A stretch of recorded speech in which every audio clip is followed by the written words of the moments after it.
Assalamualaikum warahmatullahi wabarakatuh. Kembali lagi bersama saya dalam proses pengolahan data XRD.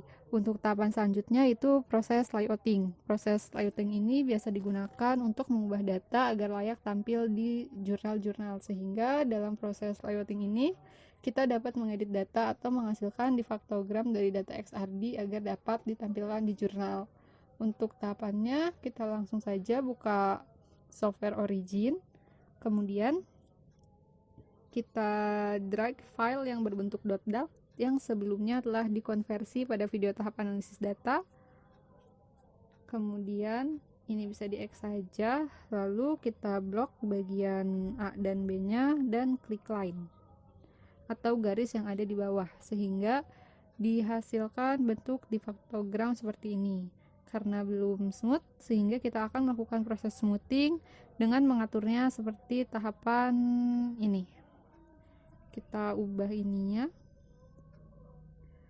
lalu untuk nilai ininya bisa disesuaikan saja. Di sini saya mencoba menggunakan nilai smoothnya 50. Perkirakan saja nilai smoothingnya ini sehingga dihasilkan data yang diinginkan. Di sini saya mencoba 50 dan hasilnya seperti ini.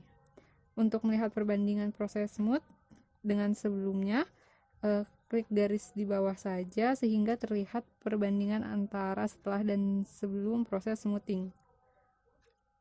Untuk mendapatkan bentuk smoothingnya saja, kita dapat blok bagian A dan C, lalu klik bagian lain sehingga dihasilkan difaktogram seperti ini. Untuk mengaturnya, kita bisa double klik pada sumbu X atau sumbu Y-nya, kemudian kita atur untuk mendapatkan hasil yang biasa tampil di jurnal. Kita atur scale-nya terlebih dahulu. Untuk nilai ini bisa teman-teman sesuaikan dengan nilai dari grafik atau difaktogram teman-teman.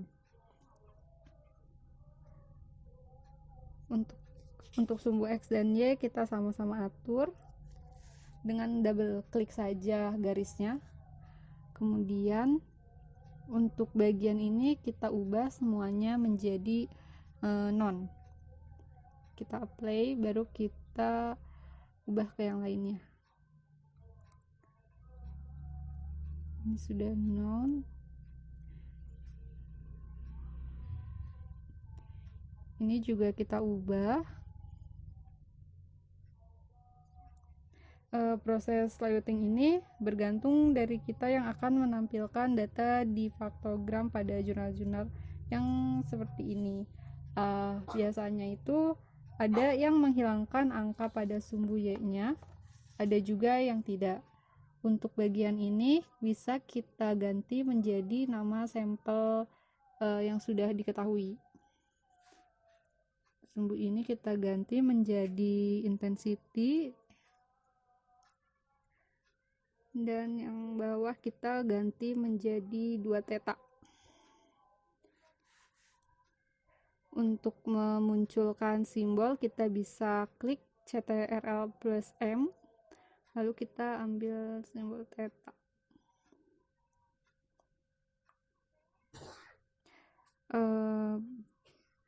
Blok huruf-hurufnya jika ingin mengganti bentuk formatnya ataupun tulisannya biasanya digunakan Times New Roman dengan ukuran yang bisa disesuaikan saja. Nah, untuk menampilkan difaktogram yang kedua ini, kita bisa menentukan atau kita akan menentukan nilai FWHM-nya dengan cara klik peak analysis yang ini, lalu open dialog, lalu kita pilih find peak, dan di sini kita akan mematikan enable auto find-nya dengan menggantinya menjadi add. Di sini kita akan mencari peak dengan mendouble klik setiap puncak-puncak yang ingin diketahui nilainya. Di sini kita bisa memilih puncak mana saja yang kita ingin ketahui.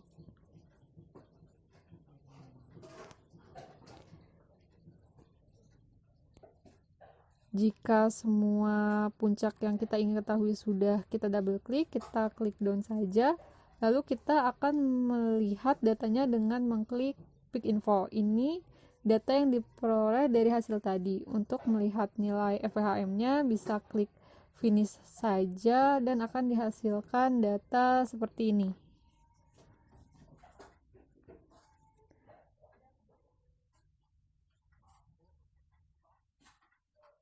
Jika menghalangi puncak-puncak ini, data ini bisa kita hapus saja. Ini adalah tahapan-tahapan dalam pengolahan data XRD sehingga dapat dihasilkan di faktogram yang kita inginkan.